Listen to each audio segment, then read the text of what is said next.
আসসালামু আলাইকুম ওয়া রাহমাতুল্লাহি ওয়া বারাকাতুহু। ওয়া আলাইকুম আসসালাম ওয়া রাহমাতুল্লাহি ওয়া বারাকাতুহু। বিসমিল্লাহির রহমানির রহিম। আলহামদুলিল্লাহি রাব্বিল আলামিন ওয়াসসালাতু ওয়াসসালামু আলা রাসূলিহিল কারীম ওয়া আলা আলিহি ওয়া সাহবিহি আজমাইন।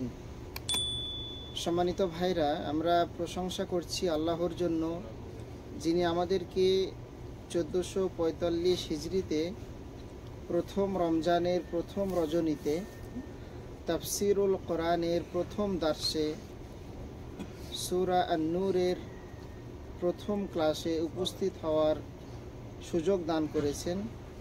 আমরা আল্লাহর প্রশংসা আদায় করি আলহামদুলিল্লাহ। শান্তি অবতীর্ণ হোক আমাদের প্রিয় নবী, যার মাধ্যমে আমরা এই কোরআন পেয়েছি, এই আলোক বর্তিকা পেয়েছি। যে কোরআন অবতীর্ণ হয়েছে এই মহিমান্বিত মাসেই, রমাদান মাসে, আমরা সকলে অন্তর থেকে দরুদ পাঠ করি সাল্লাল্লাহু আলাইহি ওয়াসাল্লাম। প্রিয় ভাইরা, আজকে আমরা যে সূরাটি নিয়ে আলোচনা করব তার নাম হচ্ছে সূরাতুন নূর। কোরআন মাজিদের 114টি সূরার মধ্যে এটি একটি সূরা। এই সূরাটি আয়াত সংখ্যা হচ্ছে 64টি, আয়াত সংখ্যা 64, রুকু হচ্ছে 9টি। সূরাটি অবতীর্ণ হয়েছে, সূরাটি মাদানী সূরা, হিজরতের পরে এই সূরাটি অবতীর্ণ হয়েছে। তাহলে সূরার পরিচয় আমরা পেলাম সূরাতুন নূর।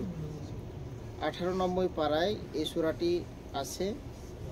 এই সূরায় আয়াত সংখ্যা 64টি, রুকুর সংখ্যা হচ্ছে 9টি। সূরাটি মাদানী সূরা। চলুন আমরা এই সূরার মধ্যে চলে যাই। এই সূরায় যা আলোচিত হয়েছে, এই সূরায় আলোচিত হয়েছে জেনা এর হুকুম, জেনা এর শাস্তি, জেনাকার এবং জেনাকারিনীদের কি হুকুম পরিণতি রয়েছে, এই ব্যাপারে বিস্তারিত আলোচনা করা হয়েছে। চলুন আমরা শুরু করি। বিসমিল্লাহির রহমানির রহিম। দয়াময় পরম দয়ালু আল্লাহর নামে আমরা শুরু করছি। আল্লাহ তাআলা বলছেন প্রথম নম্বর আয়াতে, সূরাতুন আনজালনাহা, এটি একটি সূরা, এটি এমন একটি সূরা যা নাজিল করা হয়েছে, আমরা নাজিল করেছি। ওয়া ফারাদনাহা, এবং এর বিধানকে আবশ্যক করে দিয়েছি, এর মধ্যে কিছু আদেশ নিষেধ রয়েছে। ওয়া আনজালনা ফিহা আয়াতিম বাইয়িনাত, এর মাঝে সুস্পষ্ট কিছু নীতিমালা রয়েছে, কিছু নির্দেশনা রয়েছে, কিছু আদেশাবলী রয়েছে, কিছু নিষেধাবলী রয়েছে। লাআল্লাকুম তাযাক্কারুন, আর আল্লাহ তাআলা এগুলো কেন এখানে উল্লেখ করেছেন? যাতে করে আমরা সেখান থেকে শিক্ষা গ্রহণ করতে পারি, সেখান থেকে যাতে করে আমরা উপদেশ গ্রহণ করতে পারি। 1 নম্বর আয়াতে আল্লাহ কি বললেন? এই সূরার ভূমিকাটা তা তুলে ধরলেন, এই সূরার পরিচয় তুলে ধরলেন, যে এটি এমন একটি সূরা যার মধ্যে কতিপয় আয়াত রয়েছে যেখানে হালাল হারাম, আদেশ নিষেধ ইত্যাদি বিষয়ের নীতিমালা রয়েছে। এগুলো আমাদেরকে এ কারণে জানানো হয়েছে যাতে করে আমরা এখান থেকে উপদেশ বা শিক্ষা নিতে পারি।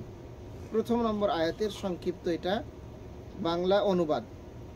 2 নম্বর আয়াতে আল্লাহ বলছেন, আয-যানিয়াতু ওয়াজ-যানি, ব্যভিচারিণী মহিলা, ওয়াজ-যানি, ব্যভিচারী পুরুষ, ফাজলিদু কুল্লা ওয়াহিদিম মিনহুমা মিয়াতা জালদা। একটু আগে আল্লাহ বললেন যে এখানে কিছু আদেশ এবং নিষেধ আরোপ করা হয়েছে। এখন আল্লাহ বলছেন যে একজন ব্যভিচারিণী নারী ও একজন ব্যভিচারী পুরুষ, এদের শাস্তি কি হতে পারে? কোরআন এখন বলছে, আল্লাহ বলছে সূরা নূরের 2 নম্বর আয়াতে, ফাজলিদু কুল্লা ওয়াহিদিম মিনহুমা মিয়াতা জালদা, তাদের প্রত্যেককেই 100 করে বেত্রাঘাত করতে হবে, বেতের বাড়ি মারতে হবে।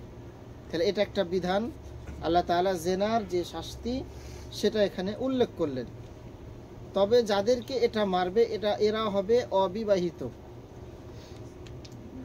জেনাকার নারী এবং পুরুষ যদি অবিবাহিত হয় তাহলে প্রত্যেকেই 100 করে বেত্রাঘাত করতে হবে। এটা একটা হুকুম। পরে চলেন আমরা দেখি, ওয়ালা তাআখুযকুম বিহিমা রাআফা ফি দীনিল্লাহ। এই আদেশ বাস্তবায়ন করতে গিয়ে যাতে করে তোমাদের অন্তর নরম না হয়ে যায়। আল্লাহ বললেন, বাহ্যিক দৃষ্টিতে দেখা যাচ্ছে যে এটা কঠোর শাস্তি, কিন্তু এর মাধ্যমেই কিন্তু আরেকজন নারীর ইজ্জত রক্ষা হয়। আপনি একটা হদুদ বা একটা হদ, একটা শাস্তি কার্যকর যখন করবেন, দেখবেন যে আরও 100টা নারী তাদের ইজ্জতটা বাঁচাতে পারবে। আর যখন আপনি একটারও বিচার করবেন না, তখন দেখবেন যে আগামীকাল আপনার মেয়ে ধর্ষিতা হচ্ছে, পরের দিন আমার মেয়ে ধর্ষিত হবে। তার আগেই যদি আপনি শাস্তি কার্যকর করতে পারেন, তাহলে ধর্ষকরা কখনো সাহস পাবে না। এজন্য আল্লাহ বলছেন, ওয়ালা তাআখুযকুম বিহিমা রাআফাতুন ফি দীনিল্লাহ। আল্লাহর এই আদেশ বাস্তবায়ন করতে গিয়ে যাতে করে তোমাদের অন্তরে দয়া না আসে, মায়া না আসে। একটা নিষ্পাপ কুমারী মেয়েকে অন্যায়ভাবে ধর্ষণ করা হলো, আবার ধর্ষণ করে হত্যাও করা হয়। একজন পুরুষ, তার স্ত্রী আছে, স্ত্রী থাকা সত্ত্বেও আরেকজন পুরুষের স্ত্রীর সাথে অবৈধ সম্পর্ক করছে, এটা বেশি জঘন্য নাকি তাকে মেরে ফেলাটা বেশি জঘন্য? মেরে ফেলাটা আগেরটা বেশি জঘন্য। আপনার ওয়াইফ আছে, আপনার সম্পর্ক স্থাপনের জায়গা আছে, সেটা বাদ দিয়ে আপনি আরেকজনের ইজ্জত আপনি নষ্ট করছেন, সম্ভ্রম নষ্ট করছেন। তার শুধু সম্ভ্রম নষ্ট করছেন এমনটি নয়, তার মান, ইজ্জত, সামাজিক স্ট্যাটাস আপনি সব নষ্ট করছেন। আল্লাহ তাআলা বলছেন, ইন কুনতুম তুমিনুনা বিল্লাহি ওয়াল ইয়াউমিল আখির। যদি তোমরা পরকাল দিবসকে বিশ্বাস করো তাহলে এই শাস্তি কার্যকর করতে গিয়ে তোমাদের অন্তরে যেন তাদের প্রতি ভালোবাসা, মায়া যেন না আসে। ওয়ালিয়াশহাদ আযাবাহুমা তাইফাতুম মিনাল মুমিনিন। আর এই শাস্তিটা তোমরা কার্যকর করবে এবং মুমিনদের একদল এটা প্রত্যক্ষ করবে, দেখবে। সাধারণ মানুষ এটা দেখবে এবং সেখান থেকে শিক্ষা নেবে। আমরা সৌদি আরব অবস্থান করছি, আমরা দেখি যে চুরি, জেনা, হত্যা ইত্যাদি অপরাধের শাস্তি প্রকাশ্যে দেয়া হয়ে থাকে। কোরআনের এই আয়াত বলছে যে আপনি এই শাস্তি বাস্তবায়ন করবেন, আর মুমিনদের একটি দল সেটি দেখবে এবং সেখান থেকে শিক্ষা গ্রহণ করবে। এটাই হচ্ছে কোরআনের বাস্তব উদাহরণ এবং বাস্তব প্রয়োগ। আমরা দেখব এই ফারদ না শব্দটি এখানে এসেছে প্রথম আয়াতে।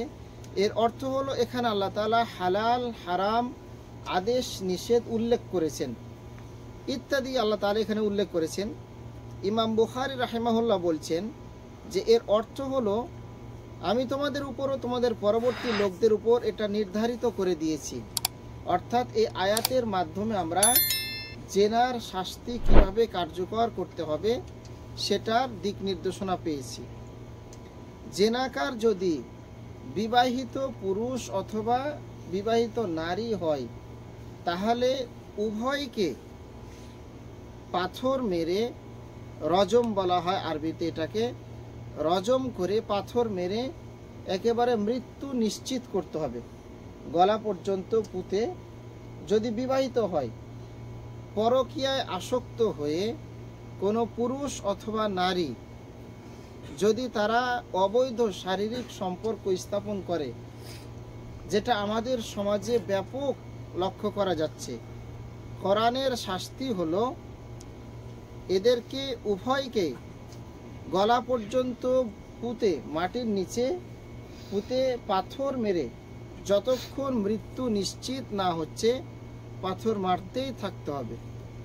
এটা আল্লাহ রাসূল সাল্লাল্লাহু আলাইহি সাল্লামের জামানায় বাস্তব প্রয়োগ হয়েছে, শাস্তি দেওয়া হয়েছে। সাহাবীদের জামানাতেও এই শাস্তি দেওয়া হয়েছে। যদিও আজকের দিনে বলা হয়ে থাকে যে এটা হচ্ছে বর্বর, অসভ্য, কিন্তু না, এটা অসভ্য না, এটাই সভ্য।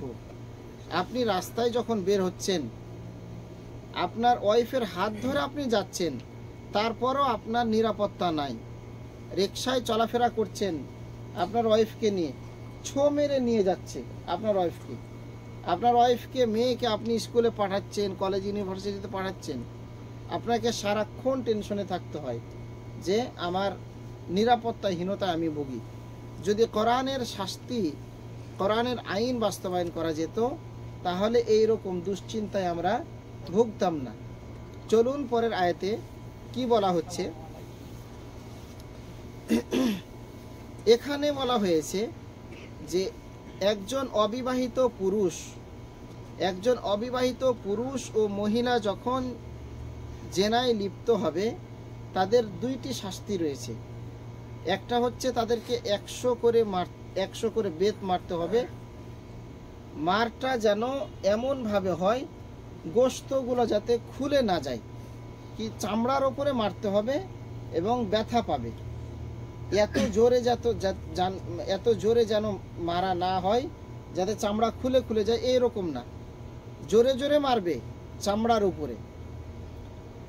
100 বেত্রাঘাত করার পর আরেকটি শাস্তি হচ্ছে তাদেরকে 1 বছরের জন্য দেশ থেকে তাড়িয়ে দিতে হবে, দেশ থেকে বের করে দিতে হবে। এটা নারী এবং পুরুষের জন্য, অবিবাহিত নারী এবং পুরুষের জন্য শাস্তি। বিবাহিত নারী পুরুষের শাস্তি আমরা দেখেছি যে তাদেরকে পাথর মেরে হত্যা করতে হবে। আল্লাহ রাসূল সাল্লাল্লাহু আলাইহি সাল্লাম একটা হাদিসে বলছেন, সহিহ বুখারী এবং মুসলিমের মধ্যে, যে 3 ব্যক্তির ওপর আল্লাহ লানত করে। তার একটি হচ্ছে যারা অনবরত নিয়মিত নেশাদার দ্রব্য গ্রহণ করে থাকে, মাদক দ্রব্য গ্রহণ করে থাকে, বিড়ি, তামাক, জর্দা, গুল, সিগারেট ইত্যাদি। তার আরেকটি হলো যারা বৃদ্ধ বয়সে জেনা করে। বৃদ্ধ বয়সে যারা জেনা করে থাকে, আল্লাহ তাআলা এদের ওপর অভিশাপ করে থাকে। চলুন আমরা আল্লাহ রাসূল সাল্লাল্লাহু আলাইহি সাল্লামের জামানায় শাস্তি কায়েম করা হয়েছিল এই ব্যাপারে হাদিস শ্রবণ করি। হাদিসটি বর্ণনা করছেন আবু হুরায়রা রাদিয়াল্লাহু তাআলা আনহু ও হযরত যায়েদ ইবনে খালিদ জুহানী রাদিয়াল্লাহু তাআলা আনহু বলছেন, দুজন বেদুইন আল্লাহ রাসূল সাল্লাল্লাহু আলাইহি সাল্লামের কাছে আসলেন, যারা শহর থেকে শহরের বাইরে বসবাস করতেন, তাদেরকে বেদুইন বলা হয়। তারা এসে আল্লাহ রাসূল সাল্লাল্লাহু আলাইহি সাল্লামকে বললেন, একজন বললেন, হে আল্লাহ রাসূল, এই ছেলেটি আমার বাসায় কাজ করে, অথবা এই লোকটির বাসায় কাজ করে মজুর হিসেবে। সে এই বাড়ির মালিকের ওয়াইফের সাথে জেনা করে বসেছে, ব্যভিচার করেছে। আমি তার মুক্তিপণ হিসেবে 100টি বকরি, কতটি বকরি? 100টি। জেনা যেহেতু করে ফেলেছে, এর মুক্তিপণ হিসেবে জেনার শাস্তি কি? 100 বেত্রাঘাত করতে হবে। এজন্য আমি 100টি বকরি দিতে চাচ্ছি ও একটি দাসী একে প্রদান করতে চাচ্ছি। এর বিনিময়ে আমি এর শাস্তি থেকে একে মুক্ত করতে চাচ্ছি। অতঃপর আমি আলেমদেরকে জিজ্ঞেস করে জানতে পারি যে আমার ছেলের উপর শরঈ শাস্তি হলো 100 বেত্রাঘাত করা, যেটা কোরআন বলছে, এবং 1 বছর দেশান্তর করা, দেশ থেকে তাড়িয়ে দেওয়া। আর এর স্ত্রীর শাস্তি হলো রজম বা প্রস্তর আঘাতে হত্যা করা। ছেলেটা ছিল ব্যাচেলর, ওজদাব, আর ওই মেয়েটা ছিল কি? বিবাহিতা। দুইজনের শাস্তি কি একরকম? কি হলো? একজনকে বললো যে একে 100 মারতে হবে, আর 1 বছরের জন্য দেশ থেকে বাইর করে দিতে হবে। আর ওই স্ত্রীর কথা বলছে যে একে রজম করতে হবে। রজম হচ্ছে ইসলামের পরিভাষা, এর অর্থ হলো পাথর মেরে একে হত্যা করতে হবে। তার এ কথা শুনে রাসূল সাল্লাল্লাহু আলাইহি সাল্লাম বললেন, জেনে রেখো যে আমি তোমাদের মাঝে আল্লাহর কিতাব অনুযায়ী সঠিক ফয়সালা করছি। আল্লাহ রাসূল বলছেন যে আমি এটা আমার মনের কথা থেকে বলছি না, এ কথাটা আল্লাহ নির্দেশনা দিয়েছেন, কোরআনে অনুলিপি হয়েছে, এজন্যই আমি বলছি যে এই শাস্তিটা এভাবে কার্যকর করতে হবে। 100 বকরি ও দাসী তুমি ফিরিয়ে পাবে এবং তোমার ছেলের উপর 100 বেত্রাঘাত ও 1 বছর দেশান্তর করতে হবে। আল্লাহ রাসূল তার এই সিদ্ধান্ত, তার এই প্রস্তাবটাকে গ্রহণ করলেন নাকি নাকচ করলেন? নাকচ করলেন, যে তোমার এই প্রস্তাবের সাথে আল্লাহর বিধান সাংঘর্ষিক। আল্লাহ একরকম বিধান দিয়েছে, তুমি তোমার মন মতো এটা চাচ্ছ যে না। আর আসলাম গোত্রের উনাইস নামক একটি লোককে তিনি বললেন, হে উনাইস, সকালে তুমি এই লোকটির স্ত্রীর নিকট গমন করো। ওর তো ফয়সালা হয়ে গেল, ওই ছেলেটার ফয়সালা হয়ে গেল যে তাকে 100 বেত্রাঘাত করতে হবে এবং দেশ থেকে 1 বছরের জন্য বাইর করে দিতে হবে। বাকি থাকলো ওই মহিলা, তার শাস্তি কি হবে? দেখেন কি বলছেন। একজন সাহাবীকে আল্লাহ রাসূল সাল্লাল্লাহু আলাইহি সাল্লাম দায়িত্ব দিলেন, তার নাম হচ্ছে উনাইস। তার নাম কি? উনাইস। তিনি বলছেন, হে উনাইস, সকালে তুমি এই লোকটির স্ত্রীর কাছে গমন করবে, ওর বাসায় যাবে। যদি সে ব্যভিচারের কথা স্বীকার করে নেয় যে হ্যাঁ আমি ব্যভিচারে লিপ্ত হয়েছি। আল্লাহ রাসূল সাল্লাল্লাহু আলাইহি সাল্লামের জামানায় এরকম ছিল, ব্যভিচার করেছে, করে নিজে এসে আল্লাহ রাসূলকে বলছেন যে ইয়া রাসূলুল্লাহ আমি ব্যভিচার করেছি, আমার শাস্তি কায়েম করুন। আল্লাহ রাসূল বলছেন যে তুমি কি সুস্থ মস্তিষ্কে বলছো নাকি তোমার মাথা খারাপ? বলছে না, আমি সুস্থ স্বাভাবিক অবস্থা আছি, আমি হামেলা, আমার পেটে বাচ্চা আছে। আল্লাহ রাসূল সাল্লাল্লাহু আলাইহি সাল্লাম কি বললেন? যাও বাসায় যাও, তোমার বাচ্চা যখন খালাস হবে তখন আসবে। আপনার হাদিসটা শুনেন নাই? আবার বাচ্চা খালাস হয়েছে তখন আসছে। তখন আল্লাহ রাসূল কি বললেন?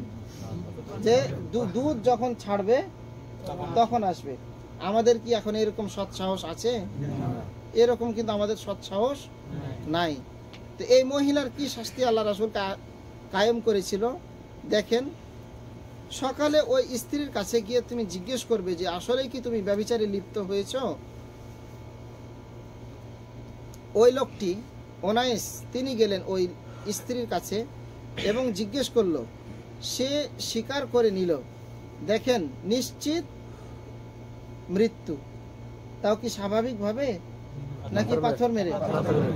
মানে মৃত্যুটাকে মারতে মারতে হঠাৎ মরে যাওয়া, এটা মানে কষ্ট অনুভব কম হয়, কিন্তু আপনাকে যখন পাথর মেরে মেরে মেরে মেরে হত্যা করবে, জানছে যে নিশ্চিত মৃত্যু, আমাকে রজম আমার উপরে কায়েম করা হবে, তারপরেও কিন্তু অস্বীকার করছে না। উনি বললেন যে সে ব্যভিচারের কথা স্বীকার করে নেয়, তাকে রজম করা হলো, মানে পাথর মেরে হত্যা করা হলো। এই হাদিস দ্বারা প্রমাণিত হয় যে অবিবাহিত ব্যভিচারীকে 100 বেত্রাঘাতের সাথে সাথে 1 বছরের জন্য দেশান্তর করতে হবে, আর যদি বিবাহিত হয় তবে রজম করতে হবে। এখন আমি চিন্তা করি, পরকীয়া আপনি জড়াবো কি জড়াবো না?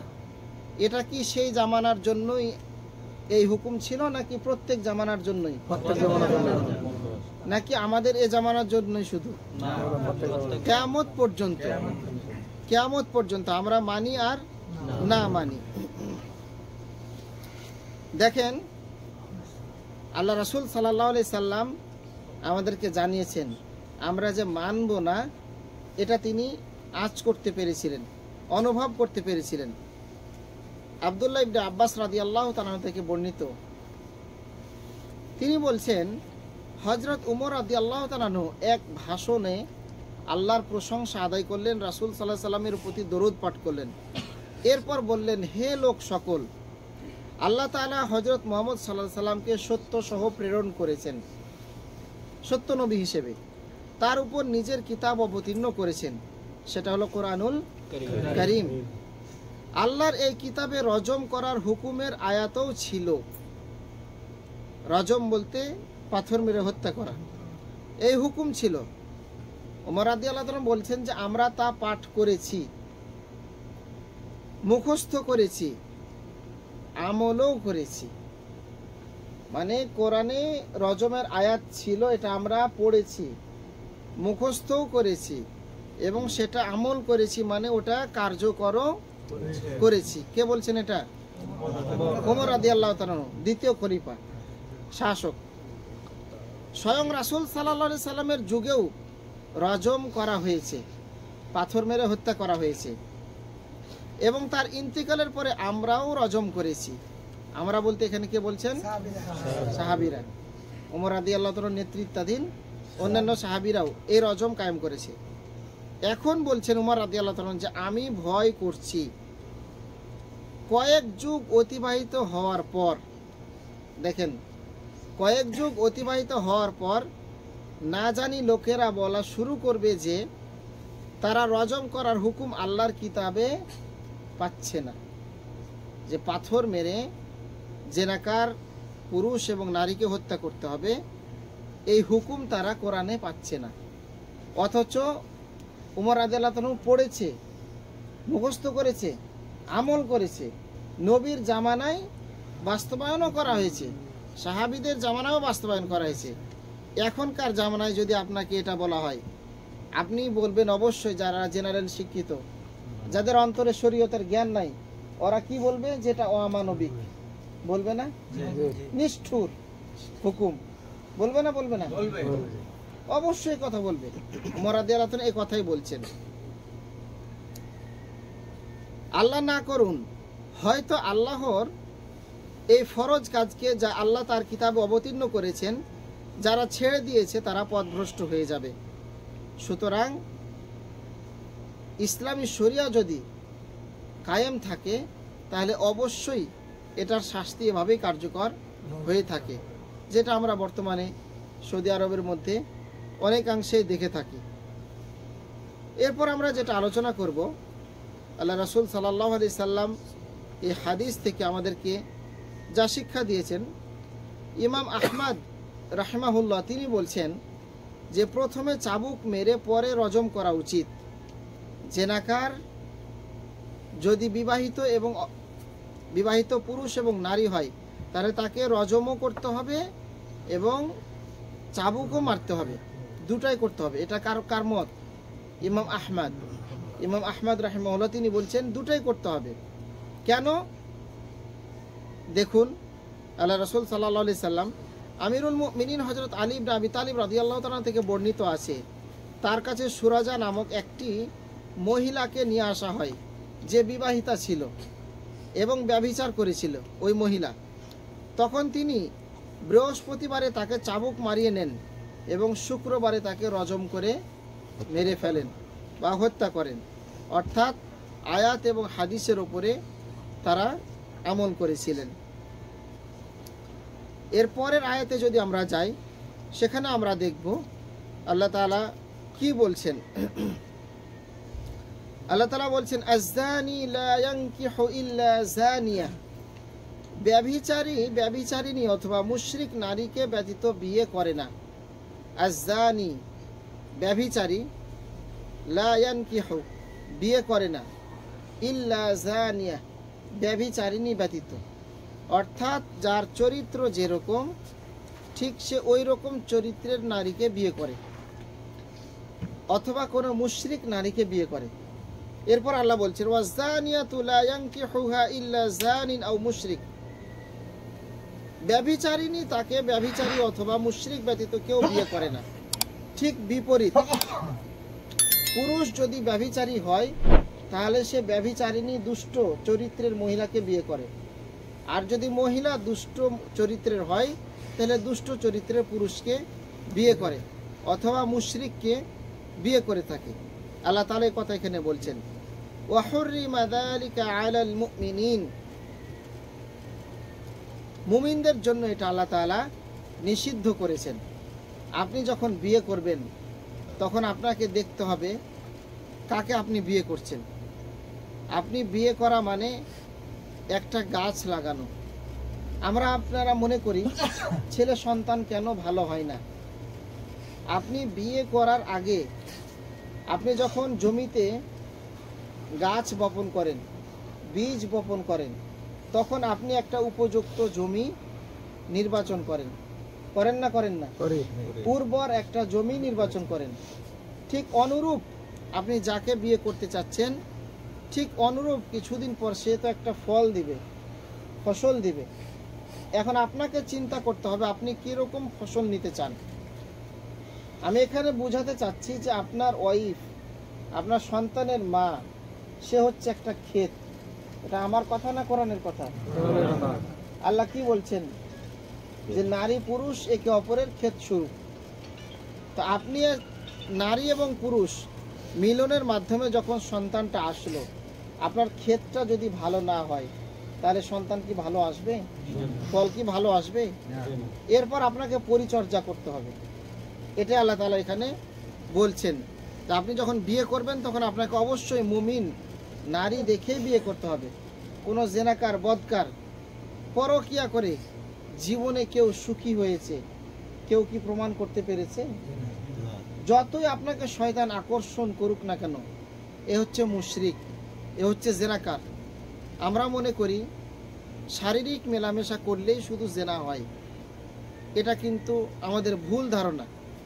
আমাদের কল্পনার জেনা আছে, আমাদের চোখের জেনা আছে, আমাদের স্পর্শ করার জেনা আছে, আমাদের চোখের চাহনির জেনা আছে।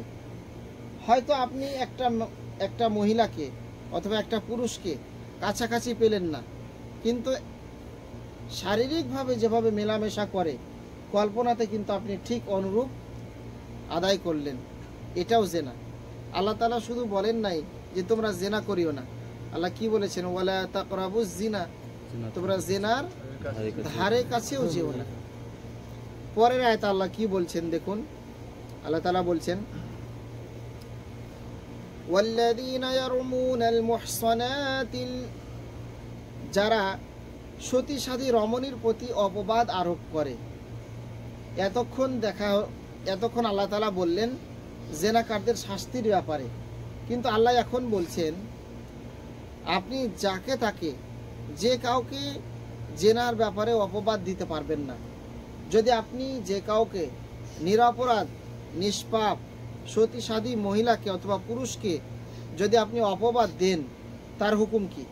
আল্লাহ বলছেন ওয়াল্লাযীনা ইয়ারমুনাল মুহসানাত, যারা সতী সাধী নারীর প্রতি জেনার অপবাদ আরোপ করে, সুম্মা লাম ইয়াতু বিআরবাতি শুহাদা, এরপর 4 জন সাক্ষী উপস্থিত না করে। আপনি একাই দেখেছেন, ডাইরেক্ট দেখছেন যে 2 জন জেনা করছে, মেলামেশা করছে, কিন্তু আপনার একার সাক্ষী যথেষ্ট নয়। কিন্তু কাজটা কি? সত্য, বাস্তব, বিভিন্ন জায়গায়, কিন্তু আপনি সাক্ষী আর জোগাড় করতে পারছেন না। আপনার হাতে আর 4 জন সাক্ষী নেই। আল্লাহ কি বলছেন?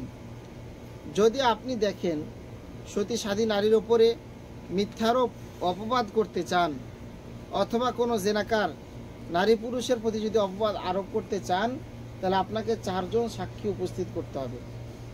সুম্মা লাম ইয়াতু বিআরবাতি শুহাদা ফাজলিদুহুম 80 জালদা, যদি আপনি 4 জন সাক্ষী উপস্থিত করতে না পারেন, তাহলে বিপরীতে আপনাকেই আল্লাহ শাস্তি দিবেন। ফাজলিদুহুম মানে তাকে প্রহার করা হবে 80 জালদা। কতটি বেত্রাঘাত? 80 মানে কি? 80টি বেত্রাঘাত। আপনি একজন সতী সাধী নারীকে বললেন যে সে অমুকের সাথে জেনায় লিপ্ত হয়েছে। এখন আপনাকে কোর্টে হাজির করা হলো, জাজ আপনাকে বললো যে তুমি সাক্ষী নিয়ে আসো 4 জন, আপনি সাক্ষী হাজির করতে পারলেন না। এখন সে যদি অপরাধ করে থাকে তার হিসাব আল্লাহর কাছে দিতে হবে, কিন্তু আপনি সাক্ষী হাজির করতে না পারার কারণে উল্টা আপনাকে কতটি বেত্রাঘাত করবে? 80টি বেত্রাঘাত করবে। ফাজলিদুহুম 80 জালদা ওয়ালা তাকবালু লাহুম শাহাদাতান আবাদা, আর আপনার শাহাদা, আপনার সাক্ষী কখনোই গ্রহণ করা হবে না, আর কোনো দিন আপনার সাক্ষী গ্রহণ করা হবে না। ওয়ালা তাকবালু লাহুম শাহাদাতান আবাদা মানে চিরদিনের জন্য আপনি মিথ্যাবাদী হিসেবে প্রমাণিত হয়ে গেলেন। ওয়াউলাইকা হুমুল ফাসিকুন, আর এরাই হচ্ছে ফাসিক, সত্যত্যাগী, যারা এইরকম সতীসাধী নারীর প্রতি মিথ্যা অপবাদ আরোপ করে থাকে। এরপর আল্লাহ বলছেন ইল্লাল্লাযীনা তাবু, তারা ব্যতীত যারা খালেস নিয়তে তাওবা করে। একটা ভুল করে ফেলেছেন, তাই বলে কি আপনার ক্ষমার সুযোগ নেই? অবশ্যই আছে। আল্লাহ এখন বলছেন ইল্লাল্লাযীনা তাবু, যারা আল্লাহর কাছে একনিষ্ঠভাবে তাওবা করে, ক্ষমা প্রার্থনা করে। মিন বাদি যালিক, যা ঘটে গেছে ঘটে গেছে, এরপরে তাওবা করছে। ওয়া আসলাহু, আর নিজেদেরকে সংশোধন করে নেয় সারা জীবনের জন্য, যে সামনে যা ভুল হয়েছে পিছনে, সামনে যেন আর ভুল না হয় এ ব্যাপারে তারা সতর্ক থাকে, নিজেদেরকে সংশোধন করে নেয়। ফাইন্নাল্লাহা গফুরুর রহিম, নিশ্চয় আল্লাহ তাআলা ক্ষমাশীল, অবশ্যই আল্লাহ তাদেরকে ক্ষমা করবেন। এটি হলো আল্লাহর কথা, অবশ্যই আল্লাহ আপনাকে আমাকে ক্ষমা করবেন। সুতরাং প্রিয় ভাইরা, আসুন জেনার মতো এই ঘৃণিত অপরাধ থেকে আমরা নিজেরা বেঁচে থাকি, আমাদের সমাজকে আমরা বাঁচানোর চেষ্টা করি। 6 নম্বর আয়াতে আল্লাহ বলছেন ওয়াল্লাযীনা ইয়ারমুনা আজওয়াজাহুম, এবং যারা নিজেদের স্ত্রীদের প্রতি অপবাদ আরোপ করে। আপনি এখান থেকে সন্দেহ করছেন, রাত 12টায় আপার মোবাইল মেসেঞ্জার গ্রিন সিগন্যাল উঠে আছে কেন, ইমোতে গ্রিন সিগন্যাল উঠে আছে কেন, আপনি এখান থেকে সন্দেহ করছেন, সন্দেহ করে তাকে অপবাদ আরোপ করছেন। হতে পারে আপনার মেয়ে রাত্রে পানি খেতে চাইছে, অথবা পেশাব পায়খানার চাপ আসছে, এরপর সে মোবাইলটা ডাটাটা অন করে হয়তো দেখতে গিয়েছে, মনে হয় আপনি কল দিয়েছেন অথবা মেসেজ দিয়েছেন, এ উদ্দেশ্যে হয়তো সে ডাটা অন করেছে, আর আপনি ভাবলেন কি উল্টোটা, যে এত রাতে ডাটা অন কেন, নিশ্চয় কারো সাথে পরকিয়া করছে। হচ্ছে না তা না, এমনটা হচ্ছে না তা না, কিন্তু বিপরীত তো হতে পারে। পজিটিভটা আমি আপনাদেরকে বললাম, নেগেটিভ বেশি। দেখেন কোরআন কি বলছে, ওয়াল্লাযীনা ইয়ারমুনা আজওয়াজাহুম ওয়া লাম ইয়াকুল লাহুম শুহাদাউ ইল্লা আনফুসুহুম, এবং যারা নিজেদের স্ত্রীদের প্রতি অপবাদ আরোপ করে অথচ নিজেরা ব্যতীত তাদের কোনো সাক্ষী নেই। এটা একটা অসুখ। আবার আপনি নিজে নিজে ভাবিকে সন্দেহ করছেন, কিন্তু আপনাকে যখন বলা হলো, বিচার বসা হলো, শ্বশুর পক্ষের লোক ডাকলো, আপনার বাপের পক্ষের লোক ডাকলো, তখন যখন আপনাকে বলা হচ্ছে বাবা তুমি যে আমার মেয়েকে দোষারোপ করছো, তো তোমার কাছে কি কোনো ডকুমেন্টস আছে, প্রমাণ আছে? কোরআন কি বলছে, ফাশাহাদাতু লাম ইয়াকুল লাহুম শুহাদা ইল্লা আনফুসুহুম, তারা নিজেদের কথা ব্যতীত, নিজেদের যুক্তি ব্যতীত অন্য কোনো প্রমাণ নেই। মানে সে নিজেই বলছে তার কাছে অন্য কোনো প্রমাণ নেই যে তাকে দোষী সাব্যস্ত করবে। ফাশাহাদাতু আহাদিহিম আরবাউ শাহাদাতিম বিল্লাহ, আপনি যদি আপনার দাবিতে সত্যবাদী হয়ে থাকেন, ধরেন কি যে যদি পজিটিভ হয় যে আপনার বাচ্চাকে দুধ খাওয়ানোর জন্য উঠেছে, পানি খাওয়ানোর জন্য উঠেছে, এরপর আপনার সাথে একটু কথা বলার জন্য, রাতে ঘুমটা ধরছে না, ঘুমটা ভেঙে গেছে, আপনার সাথে একটু কথা বলতে চাচ্ছে, সেটা পজিটিভ। আর যদি নেগেটিভ আপনি পেয়ে যান, কিন্তু আপনি অন্য কোনো সাক্ষী হাজির করতে পারছেন না, কারণ আপনার ঘরে কাকে সাক্ষী নিয়ে আসবেন? কথাটা বুঝতে পেরেছেন কি? এত রাতে আপনি কাকে সাক্ষী নিয়ে আসবেন? এখন অপশন কি? আল্লাহ কি বলছেন দেখেন, ফাশাহাদাতু আহাদিহিম, তাহলে আপনি যেন সাক্ষ্য দেন, আরবাউ শাহাদাত, 4 বার সাক্ষী দিবেন আপনি। আগের আয়াত আমরা কি দেখেছিলাম? 4 জন দেখেছিলাম।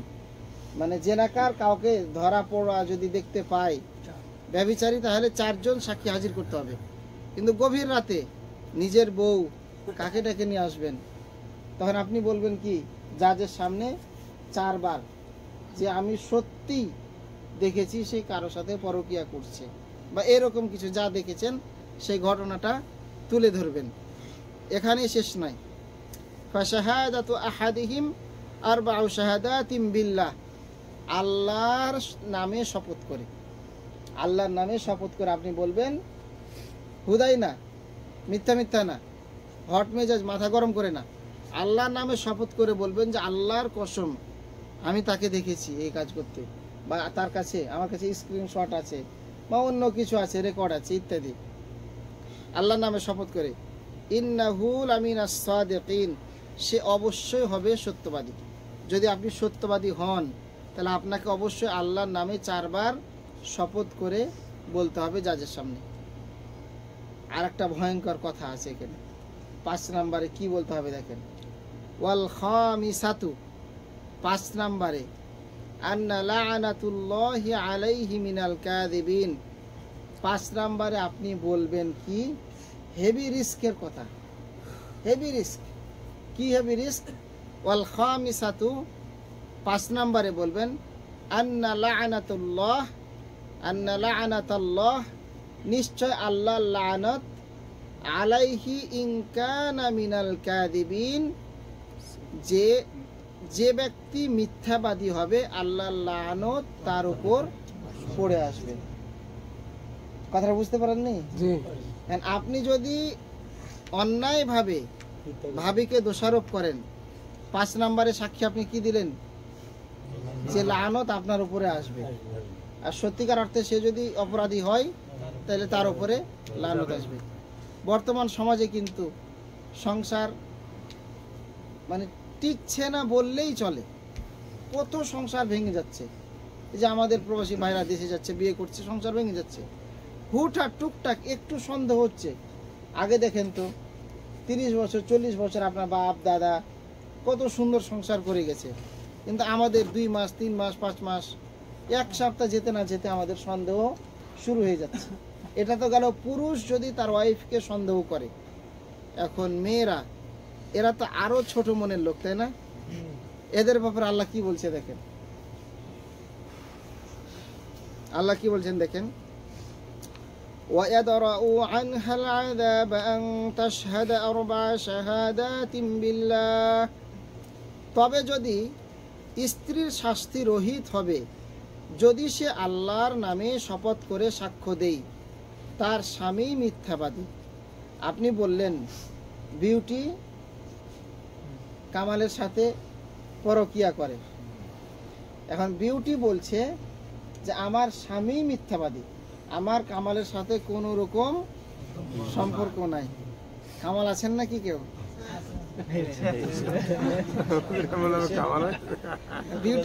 বিউটি আকার ওর নাম আছে নাকি?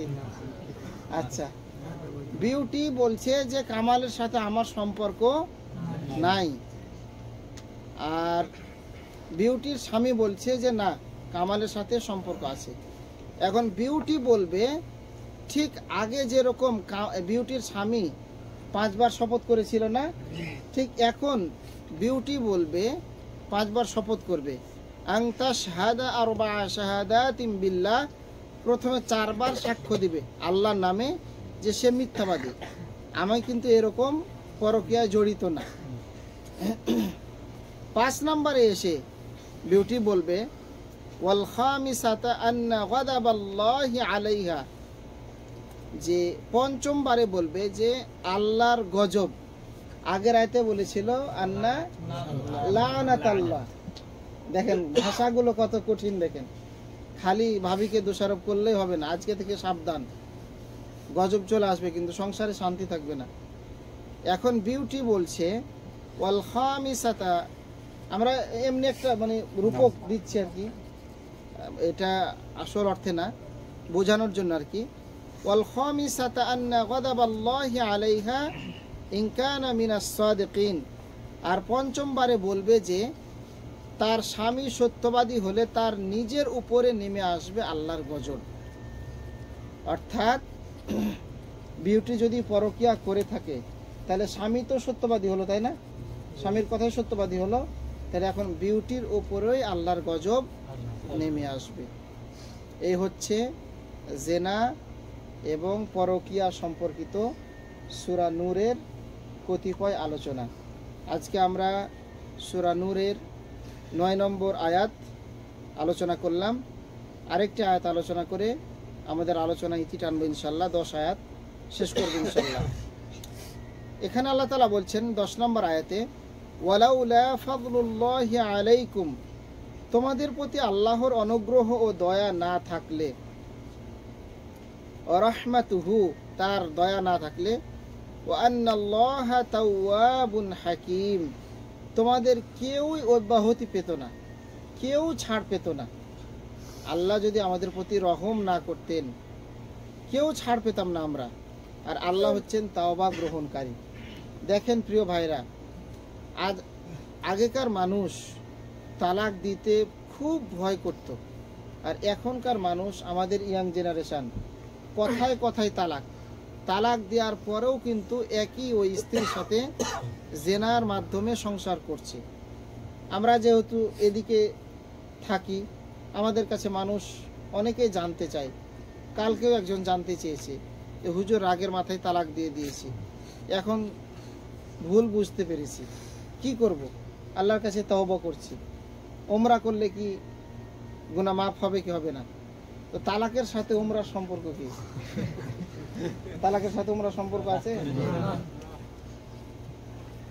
তো প্রিয় ভাইরা, আসুন আমরা চেষ্টা করি, স্বামী স্ত্রীর সম্পর্কটা হচ্ছে মধুর সম্পর্ক। আল্লাহ তাআলা বলছেন যে একে অপরের মাধ্যমে যাতে প্রশান্তি অনুভব করতে পারে, প্রশান্তি পায়, অর্জন করে, এজন্য আল্লাহ তাআলা এই বন্ধনটাকে তৈরি করেছেন। স্বামী স্ত্রীর মাঝে যে শান্তিটা পাবেন, পরকীয়ার মাঝে ওই শান্তি খুঁজে পাবেন না, কখনোই পাবেন না। আল্লাহ তাআলার কাছে দোয়া করছি, আল্লাহ তাআলা যেন আমাদেরকে এই জঘন্যতম জেনার পাপ থেকে দূরে থাকার তৌফিক দান করেন।